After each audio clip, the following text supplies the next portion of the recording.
Hello and welcome to this video today where we're going to be ranking all the Giants players from the 2026 season up to this point. And this could be a fun one because I don't know how many players are going to get in the All-Star level or the above average level. I think those bottom four levels are going to be very, very packed indeed. And the first player we're going to look at is the guy down here on the left, Adrian Hauser. Adrian Hauser then, well, not a great start for him. He's 2 and 5 with a 5.49 ERA. Just 40 strikeouts in 60 and two-thirds innings and a 1.58 whip. And I've got to say, got to be brutally honest, the guy belongs in triple A level, and there's nothing more to it. The guy has stunk up the show, and it's a shame we signed him to a 2-year contract. We can't get rid of him soon enough. All right, the next guy is Blade Tidwell. Now, Blade Tidwell, we only got a small sample size at the beginning of the year, where he had a 3 ERA, but I'm going to put him in average. I was between average and inconclusive, but he was average when he came up.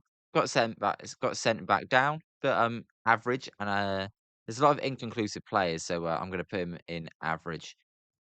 Right then, the next guy we're going to look at is Bryce Eldridge. Bryce Eldridge got called up in May, and in 82 plate appearances this year, he's batting 280 with 2 home runs, just a 6 RBIs and an 801 OPS. Now, to me, this is a pretty easy one. He's between all-star level and above average, and one of few Giants that will be in that level. I'm going to put Bryce Eldridge so far to start his career in above average. I don't think he's quite been all-star level yet, but, for a 21-year-old, he's looking really, really promising and really, really exciting. So, he goes in above average. Next then, Buddy Kennedy, inconclusive, barely seen any of him. The same can be said with Carson Seymour. All right, next is Casey Schmidt, and this is going to be the first player we put in All-Star level. And Casey Schmidt, what a season he's having so far. He's batting 281, 15 home runs, 38 RBIs, and 850 OPS. He even has 5 stolen bases, which is a miracle on the Giants. I think he's been the Giants' best player to start this season. He's been played in left, third base, shortstop, second base, first base. And I hope that he gets selected to the All-Star game. Now, he is going to be a DH, so we'll see if he could beat out Schwarber or Otani. But definitely the Giants' best player this year. He goes into All-Star level. The next guy is Christian Koss, and Christian Koss, well, inconclusive on him. He's barely got a chance. He basically had the same amount of pitching appearances as he did plate appearances before getting sent down, and is currently injured on the River Cats roster. All right, the next guy is Daniel Suzak. A lot of pressure was put on Daniel Suzak when the Giants traded Patrick Bailey earlier in the season, and he's done okay, I would say. His defense has been good. I think he's got 3 outs above average on defense, and he's batting 297, no home runs, and a 730 APS. 25-year-old, that's okay. To me, that's the definition of average right there. Drew Gilbert, Chili Goober is his nickname. Drew Gilbert has been interesting to say the least. His celebrations belong in Triple A level. But Drew Gilbert, he's batting 231, 3 home runs, a 650 OPS. Compared to what I thought Drew Gilbert was going to do, I think you could put him in either Triple A or below average. I'm going to go below average. I think he's a solid bench player. I don't mind him starting in the outfield as well, so he can go in below average. Right then, next will be the Giants' backup catcher, Eric Haas. The 33-year-old is batting 250 with 4 home runs and an 889 OPS. Small sample size for him, but above average. You've got to go right there in above average. A very, very, very good start to the season for Eric Haas, and I like him as a backup catcher. I hope he stays on the roster for the rest of the year. All right, this next guy, oh god, Eric freaking Miller, right? Nice dude, but my word, the guy can't throw a strike. He's got a 3.72 ERA. That's a miracle. His whip's 1.55. He walks about 2 batters an inning. To me, he belongs in Triple A level. I'm sorry, just did too many walks. He gives up too many hits. He's lucky his ERA is sub 4. It should be above 5. He goes in Triple A level. Gregory Santos, inconclusive. Haven't seen enough of him. Harrison Bader, the Giants signed him to a 2-year contract in the offseason, and so far, a big disappointment. The guy is batting 170, 5 home runs, 14 RBIs. Yeah, he's had a grand slam, but the dude's been in and out of the lineup. He's been battling with injuries. His defense has been okay, nothing special. To me, Harrison Bader's got to go in below average. Elliot Ramos next, and Elliot Ramos, he's batting 267, 4 home runs, 20 RBIs. He's currently injured. To me, below average. You know what? I'll put him at average. I'm between average and below average. The guy's defense is while it's better than it was in 2025, it's still not very good. His bat, yeah, it's okay, and he was showing signs later on. He struggled really to begin the year. Kind of bounced back nicely before getting injured. So, yeah, I'll stick with average. That feels right. Jared Oliver, uh, inconclusive or triple A. To me, I've already seen enough to say triple A. Joran Canafione, well, the Giants DFA'd him. He is definitely triple A level. Or he should go back to the Mexican League. He's not even in a job anymore. Jesus Rodriguez, is it below average? Jesus Rodriguez, called back down to the minor leagues. His bat got off to a nice start. That fell away. And his defense, well, they played him in left field and right field, and his defense was shocking. Catching wise, he couldn't throw it to second base. So defense crap. Bat, I like what I see. It fell off a cliff, but he'll go in below average. Jonah Cox in his AAA uniform there, inconclusive. JT Brubaker's got a 3 ERA this year, and you know what? He can go in average because I think for a reliever that you want to put in the game when the game's not really close, he's been doing a good job. Now in the Giants bullpen, they used him yesterday in a close game, and he managed to pitch a scoreless inning. Don't think that's really the role for him, but we'll take um we'll take a 3 ERA for the back of the bull for the front of the bullpen. Now this next guy, Jung Hoo Lee, is going to go in the all-star level, baby. Jung Hoo Lee, he's batting 323, 3 home runs, 22 RBIs. He's currently on a 15-game hitting streak. His defense in right has been adequate, I would say, but he's actually stolen 2 bases as well in the last series in Chicago. Jung-Hoo Lee, this is a guy the Giants thought they were gonna get when they signed him from Korea. He's now, after a few years battling with injuries, he's now, playing really well. We'll see what he decides to do at the end of his 4-year contract. Probably opt in. But, Jung-Hoo Lee, one of the few exciting players on this team, I would say. Let's see if he can continue hitting and, see how far his hit streak can take him. Keaton Win now. Well, Keaton Win, he's an interesting one, right? I would put him in a above average. He's rocking a 2.4 ERA, so solid ERA.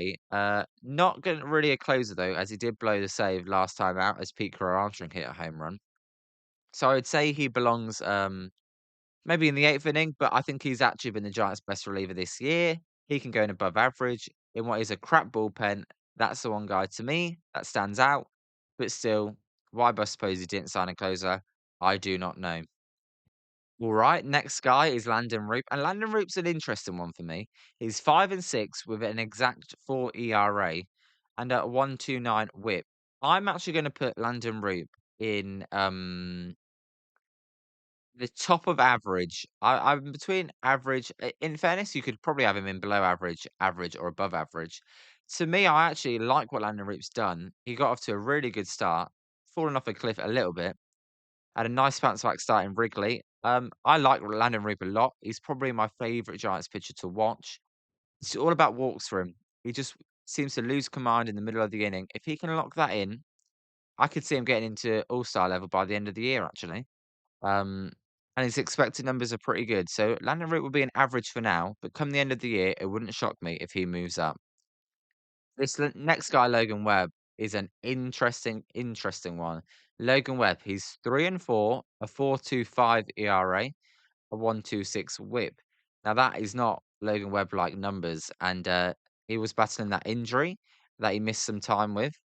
I'm going to put Logan Webb in below average.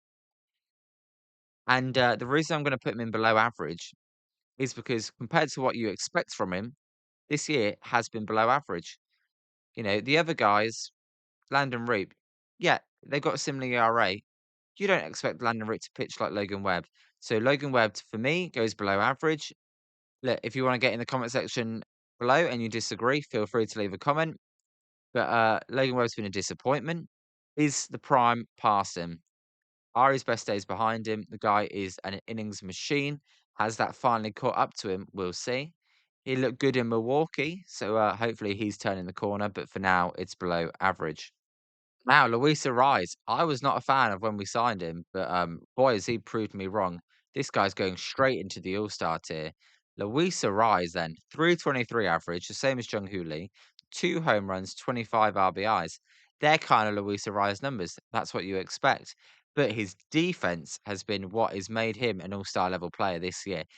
He has arguably been the best second baseman defensively in all of baseball, which is crazy. Ron Washington has worked wonders on the guy. And for that reason, he is definitely all-star level. While the defense for Matt Chapman's been good, the same can't be said about his offense. The guy's batting 245, 4 home runs, and 33 RBIs. Matt Chapman as well, a 695 OPS. He's got to go in below average. What we expect for Matt Chapman, below average. The defense has been good. It's been, what you would, well, maybe not what you'd expect, but it's been a good defensive third base. The offense, though, if we were doing this a week ago, he may be in triple A level. His offense has been that bad. He had a good series in Chicago. He did okay in Milwaukee. So he will go in below average. Hopefully the guy can climb. And maybe the Giants can trade him. But for now, below average. All right, this next guy, Patrick Bailey. I put him on here because he was a Giant. He did get traded to the Guardians, which I think majority of the fans were happy. Giants got back Tugboat and a first round competitive balance pick, pick number 29. Now, Patrick Bailey with the Giants batted 146, 213, and 183. I'm putting him in triple A level. Uh, I'll put him in the bottom of below average, actually. His defense saves him, although his defense wasn't as special as in years past. With Bailey, there's a lot of things he does that fans don't recognize, and that's what makes him frustrating. For some reason, he had a lot of pass balls as well. The guy could never catch it when he tried to swipe someone at home plate. Got to go below average, hence the reason the Giants traded him.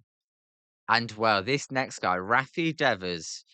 The Giants' big trade acquisition last season, and safe to say he has been a massive, massive disappointment.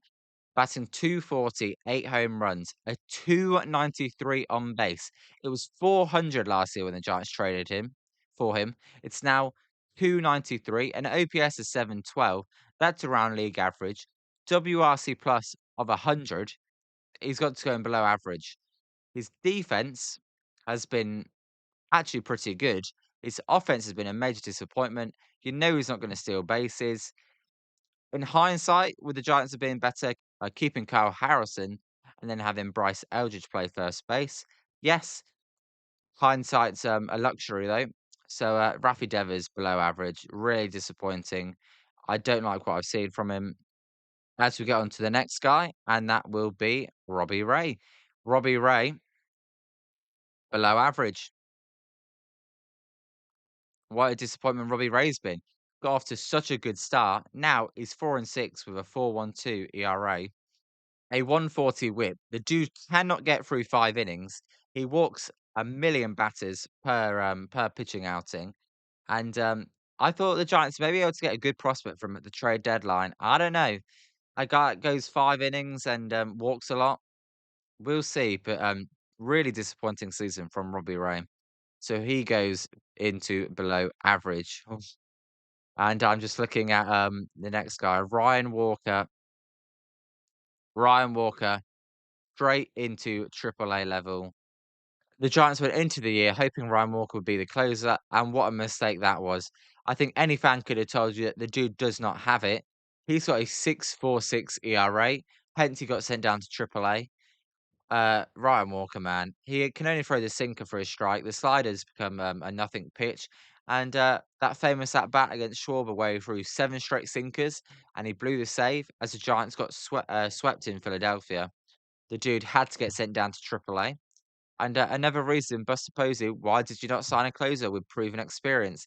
Instead, we go with Ryan Walker, who cost Justin Verlander 100 games last year, AAA level. Sam Henches, small sample size, but he's been, I put him in above average actually. A 208 ERA. For the Giants bullpen, you would take that. Small sample size though, so not really much to talk about. We'll see if he can sustain his success so far. Trevor McDonald, he's 2-3 with a 4.15 ERA. I'm going to put McDonald in average. I think for a fourth or fifth starter, this dude's been pretty good. Got called up. He had a great outing to begin the year against the Padres. Had that rough inning against Chicago, but the White Sox that is. But I've actually not been disappointed what I've seen from McDonald. I think you can take that. I think he's been better than the guy we're about to get to in Tyler Mahle and definitely Adrian Hauser. I'd like to see him stay in that fourth or fifth spot in the rotation. Kristen Beck, inconclusive. I haven't seen enough of him. That brings up Tyler Mahle, and wow, what a terrible signing this was by Buster Posey. I don't know how much longer he's going to last on the roster. The dude's 1-7 with a 6.04 ERA and a 154 WHIP. The guy's got to go in AAA level. Maybe you send him to the bullpen. He can do something there. Just an absolute shocking signing by Buster Posey, and one he surely regrets. And actually, it was Bruce Bochy that recommended him, as he worked with him in Texas. Not a good signing. Pericote, I don't know, AAA level. He had that bad play in right field in the bottom of the 10th, which helped the Cubs win the game. But it's small sample size, but I haven't liked what I've seen so far. He can go in triple A level. Will Brennan, same with Will Brennan. Small sample size, but triple A player to me. That's enough said about him. And then Willie Adames. And Willie Adames is a really interesting one for me.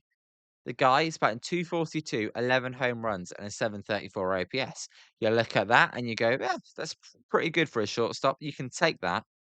His defense, I think he's got 11 errors. I think he may even lead all of baseball. I think I'm between below average and average, and I'm gonna go below average because what you expect from the guy, he has not delivered. His defense has been terrible. His base running's been non-existent.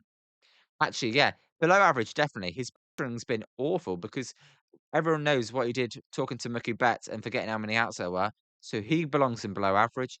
We'll see what changes between now and the end of the year. But guys, make sure to leave a comment if you disagree with anything. That is my tier ranking for all the Giants players in 2026 so far in the season. Smash that like button, hit subscribe, and I'll see you in the next video. Appreciate it, guys.